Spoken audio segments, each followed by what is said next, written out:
Hello, and welcome to NPCs of Tal'Dorei, reviewing episode 101 of Critical Role.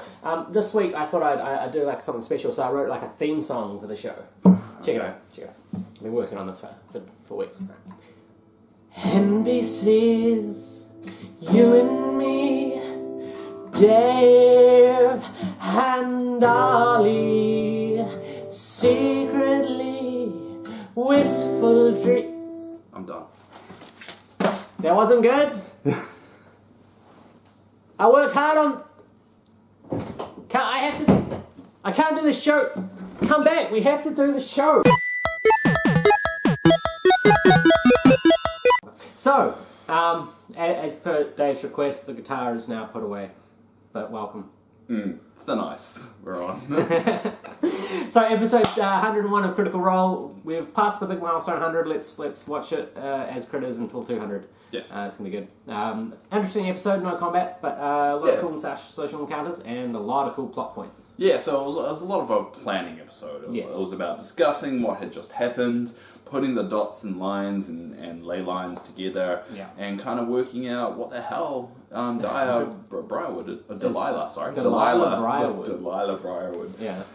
is doing, and putting all the dots together. Yeah.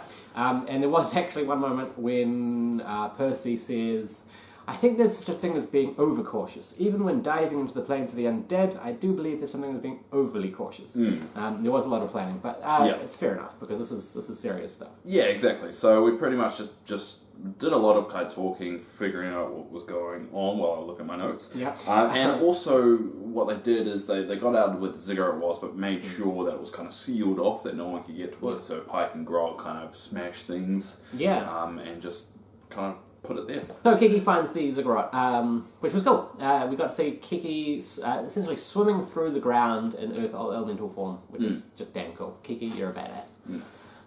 Yeah. So, also, while that was happening, Vex also spoke to the Raven Queen, and kind of got hints that this is what it's all leading to, that all of his dreams that he's been having is leading to this, and it's kind of hinted that he's going to die. He's supposed to die. His deity is the goddess of death, you know? Yeah. It makes sense. Thing. So, that's going to be interesting to see what happens, and he does speak about it later to Vex. Vix. Yeah. Vix in more detail, but it's interesting that seems like what's going to happen. Yeah. I think it's going to be a moment where he has to sacrifice himself for the rest of Vox Machina. Yeah, that's probably going to happen. Yeah. And we also had another Terry and Scanlan talking to each other. I like that. And he hates it. Sam hates it. So difficult. All the other players like line it up, and he's just like, oh, this is so hard. And Matt's kind of a little bit smiling because he's just like... Matt knew that was going. Exactly. He likes doing that as much as he can. Because he does it all the time. Yeah. I mean, that's his life. And then when he gets to put it on someone else, it's fun. Yeah. Scanlan and Terry. So they found the Ziggurat. They decide to seal it off. So Pike and Grog smash some stuff, and stuff starts collapsing. There was a cool escape moment there where they had to get out before it collapsed. And time-sensitive encounters are always quite fun. Matt does them occasionally, not very often, but occasionally he'll have a situation where they have to get out before this closes or this spell completes or something. I hate doing it. Yeah, I hate time encounters. I mean, I don't hate it as in that's a horrible thing. It's just for me personally. I kind of more like exploring everything before needing to do something. Yeah, you are a very thought out player when you do that. But yeah, so you tend to think quite deeply and weigh up the angles. Yeah, okay. So time sensitive encounters always fun as a DM if you're not unsure of what your next encounter. Buy a little hourglass and turn it over and say by the time, that's always good fun. Grog eats some fruit that he finds, and Matt tells him it tastes like lye, which is not good. So then he summons some honey in the jug and eats the honey straight from the jug. Like Winnie the Pooh. Like Winnie the Pooh, exactly, yeah. Pretty much. Kiki in Earth elemental form, swimming through the Earth fighting Ziggurat, gets to talk in Earth elemental voice, which is like this.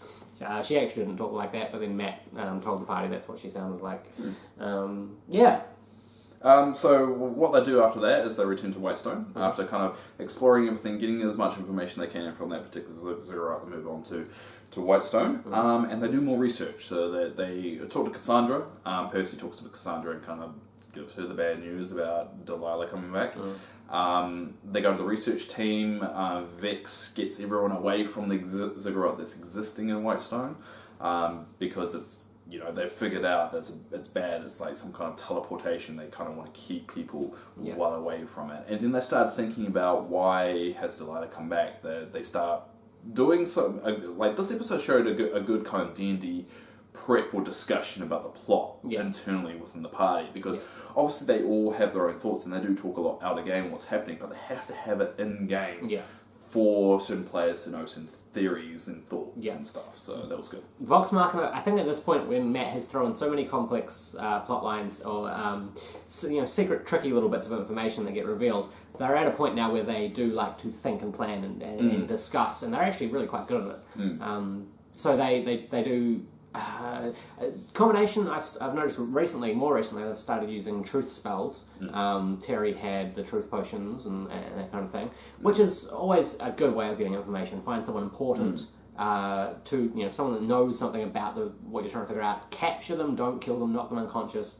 When they wake up, tie them up and truth spell or truth potion them. And you can see that in our game tomorrow when it's released, because we use a truth potion. Yeah, they do. So that's a nice little segue. Yeah. Good deliberate job. Oh, that was so on purpose. Yeah, I love it when I do things that are on purpose. Yeah, check out our D&D games. They're going live tomorrow. Yesterday and today. Oh, sorry, tomorrow is when the two released. But so check those out. Anyway, we're back to Critical Role. So the name that's dropped during this discussion is Vecna.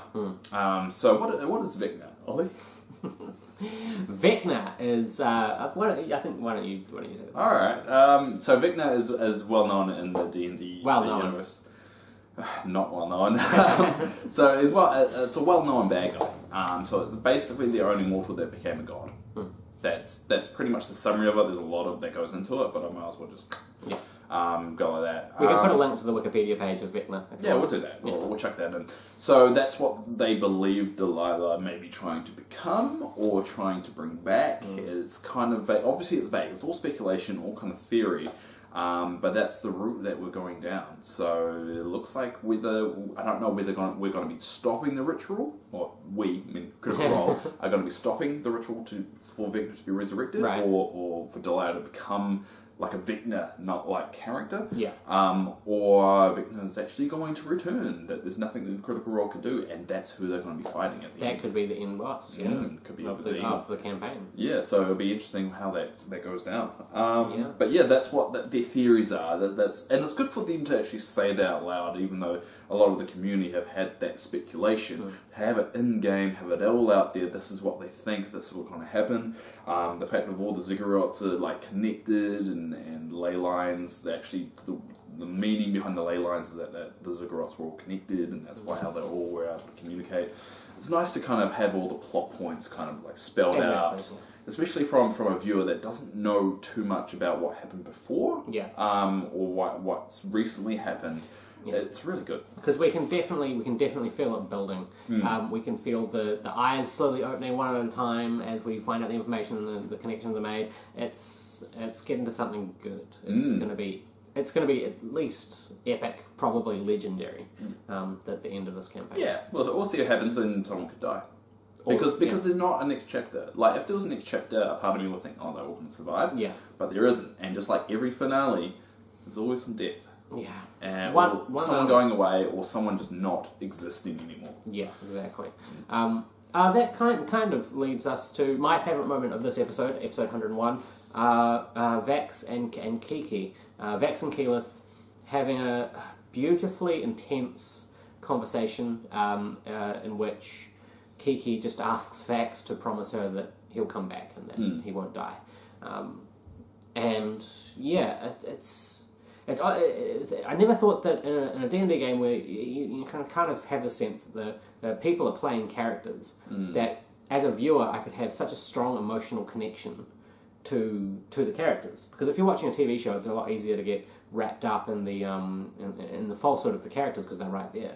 I don't, because I'm dead inside. Right, yeah. He's got no emotion. He's a robot that I built. Quite Why do you have to build? No, someone else built me. It was me in a disguise. So, Kiki and Vex have a beautifully devastatingly beautiful moment where they just very honestly say that he'll come back for her, and he promises that he won't leave her. And she sends a message to her father to say she may not come back. Yeah. Well, kind of. She got someone else to send a message, but she did that. So it's some real great heartstring moments in this episode, and that's my favourite bit of the whole thing. But the critical role, just to jump back into the plot, their plan wasn't to go to every ziggurat or kind of figure out more. It's just to jump straight into the Shadow Realm, or Shadowfell. Yeah. Shadowfell. It's not Yu-Gi-Oh. Yeah, and figure out what's let's suss this out, figure out what Delilah's doing, and jump into it. And that's the second half of the episode is where we're diving right into it. We're exploring this insane Shadowfell, and the descriptive words from Matthew were really good. Really beautiful. You can sometimes see his eyes go down behind the screen when he's reading something that he's pre-written, and the description of the Shadowfell was something that he'd written, and God, it was beautiful, so on point. I think if he wasn't a DM, he could easily have been a poet, because his description. Well, he's an artist. Yeah, so I mean, from an actor point of view, from a story writer point of view, he loves that kind of thing. So. That's probably my second favourite moment of the whole thing, was his description of the Shadowfell. But one thing we did say goodbye before we jumped in there was we said goodbye to Terry. So Terry's gone off with Lionel to do his own kind of adventure or party or quest. And we knew it was going to happen. We knew eventually they would have to pick between Scanlan and Terry. And we even speculated on who we thought it would be in one of our episodes, and turns out, it was Scanlan. It was Scanlan. I can't remember who predicted That was me. Because I love Scanlan, Remember, we've got everything recorded. Are you sure you want to throw that on there? I will bet you $5 that it was me. I'm not going to do anything, because I think I actually am wrong. Okay, rare moment there that I was right. But we say final goodbyes to Terry. So Terry's gone. I don't think... I think on the epilogue that we do, we'll probably meet Terry again. Yeah. But I think that will be it for the rest of the campaign. I don't think we're going to meet Terry unless something insane happens. Yeah. Maybe they do resurrect Vecna, or Delilah becomes more powerful and they have to go back to Whitestone, or whether something happens there and they ran into Terry. Well, I mean, we might not meet him again, but he might be mentioned, or they might find his body or something. I feel like we will mention the epilogue. Yeah. I think we will meet him in the epilogue, and to wrap everything up. Because the epilogue is just about, yay, this is what they did, this is what they did. Yeah. And I think Terry will be involved in that. Yeah, probably. Yeah. At the very least, Yeah. So Ziggurat. So they go down to the Whitestone Ziggurat, go into there, take a bit of everyone. I think everyone took damage. So through that. Vex was the first one who just went, right, I'm doing it, and jumped through the portal. Matt rolled a bunch of dice, and Party went, oh god, what's going on? They all die. Party wipe. DPK. End of the story. It turns out Vex made a con save and took 11 points of necrotic damage, and then everyone else jumped through and also all made con saves. And if you succeeded, you took half, which was 11, and if you failed, you took 22 points of necrotic damage, which you might think, at their current levels, isn't a lot, but that certainly can make the difference between TPK and not TPK. Yeah. So they will take a lot of damage as they travel through. As we go into the Shadowfell, which we will describe what it looked like. It was very kind of, there was a lot of undead. There was like a city. I don't think it was ruined. I don't think it was a ruined city, but it was a city that had gone through a bit. Yeah. And they just really observed what was going on as they're going through the city. Keyleth did burn a 9th level spell Foresight on Vex. It's always change your names, guys. It's too difficult to keep them straight. On Vex, which was a very kind of poetic kind of thing to go into what you're saying. Anyway, we observe more things of what was going on. We see flying beasts overhead, which we later learned to be called Gloomstalkers. Beautiful name. That was a really good name. They all liked it as well. It was that's a good name. Let's round it down. That was mentioned when someone was a glue store in the whole party. And they see a cultist walking by. Yeah. They kidnap the cultist. They sort of torture him, kind of threaten him. Oh, but that was brutal. When he liked the pain, it didn't really matter. So they decided. Scanlan cast. He used Dominate Person. Dominate Person, there we go. Which is essentially a truth spell type thing. You saved me on that one. I had no idea. Dominate Person, like we were saying before, truth spells, Zone of Truth, or truth-telling potions, serums, that kind of thing. very, very useful in a game where your DM likes to hide information. So yeah, they essentially take this guy, beat him up a little bit. Realised he kind of liked it. Yeah, he's a bit of a masochist, so that kind of didn't work anymore. But they got a lot of information out of him, which is cool. They did eventually have a discussion about if they should let him go or... Yeah, but they killed him. Yeah. But we did learn a bit of information of the ritual of seeding. Yeah. Which they said that sounds dodgy. It sounds dodgy, or he's a farmer. Don't know what's going on. One of the two. So I don't know whether that's a resurrection spell or like ritual, or whether that's just something to help Delilah. It's a bit messy there. The tower's called like Antolera Tower. I don't know how to spell it, so it's kind of messy on my piece of paper. Could get lost in translation there. And the city that they're in was a result of the last war of Vakampra. Beautiful names, Matt, but come on, give us some easier ones. At least tell us how to spell it.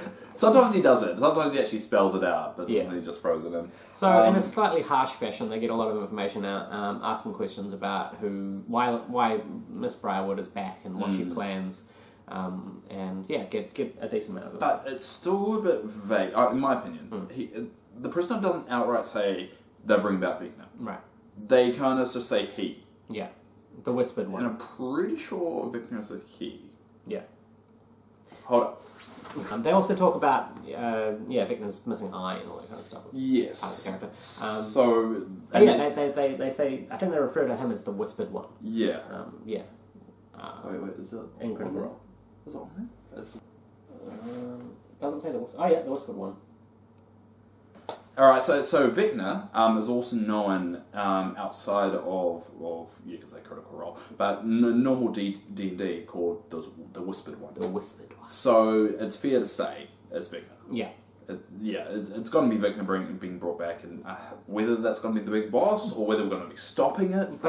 I was thinking because the ritual they're trying to do is the seeding ritual. Yes. Right. Seed, grow, that kind of thing. I'm thinking, what if they're going to use Lady Briarwood's body and put Vecna's spirit into her to bring him back? It's in the seeding ritual. That could be it. Yeah. But yeah.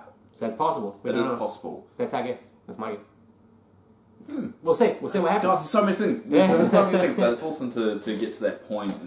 And even though we've got a lot of information on this episode, we've still got a lot of questions, but it was one of those episodes that definitely needed to happen because we learned so much in terms of the plot. And at this point in the story, that's what we needed. Yeah, exactly. Because it's a new start, it's a new campaign, you could say, this portion of the campaign. So this is a good kind of, this is the task now to either stop the ritual or figure out what Delilah's doing. Yeah, and that's where that episode left off.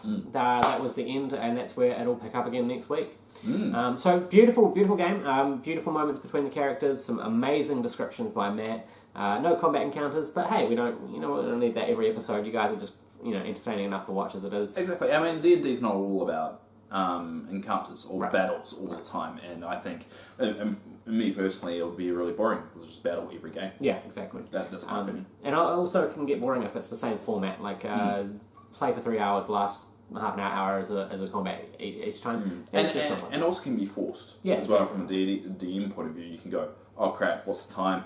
Alright, all of a sudden goblins show up. Yeah. You have to fight them. Yeah. I mean, if you are a DM and you're kind of at that point where you're not sure what to do, check out Matt Mercer's tips on DMing because he talks about keeping it fresh, keeping it inspiring. But also look at tips outside of Critical Role. Yeah. Because, I mean, Critical Role is not, like, Matt's even said this, he doesn't believe himself to be the best DM that's ever out there. Yeah. And there's a lot of DMs out there. I mean, we think he's pretty good. But there's a lot of DMs out there that have a different style, have a different way of doing things. Matthew Colville is another one out there. Yeah. He does a lot of video game work as well. But I've learned a lot just watching him. So don't just limit yourself to that. Yeah. Expand your mind. Also, if you're a DM and you are starting a game or you're running a game, you don't have to subscribe to any of the previous things you've seen. You can be a completely new style and do whatever you want. That's the beauty of D&D. That's what we hope, because if you're the same style, it's not going to be frugal. Exactly. That's essentially the episode for this week. Thank you guys for watching. We appreciate it. We're up to 30 subscribers now on our channel, and that's always fun. It's always nice. As always, in the description below. We have links to the other stuff that we're doing. My vlog, Enemy Planet, is back online, and of course, Dave does his World of Warcraft streaming. It's not very often. Yeah, and we'll also make sure you subscribe to our Twitch channel, where we run our D&D games. Obviously, our D&D games are released on this particular YouTube channel. But if you actually watch them live, engage with us. I'm always behind the scenes during the Thursday game, which is sometimes People's Friday. Oh, sorry, People's Wednesday. But for there's always someone there talking, so just get at us, and we'll mention your name if you subscribe, as we did for the last episode. Or follow. During the stream. Or follow us. So basically, that's it for this week from the NPCs of Tal'Dorei. Thanks very much for watching, and of course, as always, more content every week, and another review next week of our lovely Critical Role. See ya.